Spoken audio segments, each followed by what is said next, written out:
Shaitan also thought he was the most sincere worshipper of Allah for millions of years, because the angels kept thanking him, praising him. He kept doing sajda, he kept praying. When did he see his true nature? When the issue of khilafat came about. Inni ja'ilun fil ardi khalifa. He thought this was my right, why was someone else given? And I will add to this and say, you will not know whether you are driven by your ego when you take a position of authority. You will only know it when you come down from that position of authority and lose it. Because it is at that point we have attached ourselves to it and we are threatened by it. If I become that, then I limit myself. This is my potential. Fitra is an oak tree. It is singing the praise of its Lord and talking to the gardener and enjoying his love. It is not the little flower pot in the greenhouse that is saying, why is this flower pot in front of me, or why is this flower pot on a higher rack and I'm on a lower rack. That is for tabi'i people. You will not find this in people of fitra. So people of fitra are not greedy for reward. They are not greedy for status. They are not greedy for position. If you remain a flower pot in the greenhouse, you will never see the gardener who is outside. The gardener with a capital G, Azza wa Jal. Come out and become an oak tree and see the gardener. Realize your full potential. Become this magnificent tree that is described in Surah Ibrahim. Kashajaratun tayyibatun asluha thabit wa far'uha fis sama. Like a tree whose roots is firm and its branches extend wide and far.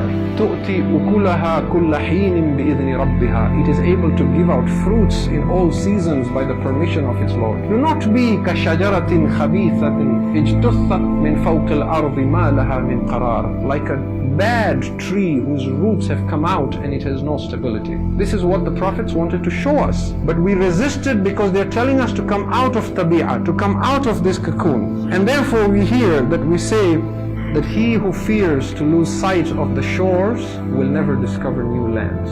If you're always holding on to what is familiar, when will you see that which Allah has placed for you to see, that which is part of your journey and your destiny to realize your full potential? When we realize, when we restrict ourselves, when we say, I don't want to come out of my animal nature, I want to fulfill my desires, I want to be driven by my animal instinct, I'm happy living a life driven by fear and greed, I don't want all these matters of spirituality. Not only is there the danger of the shock and the fright at the time of death when our egos collapse forcibly and we are forcefully taken out of our cocoons, but we also prevent ourselves from realizing our full potential.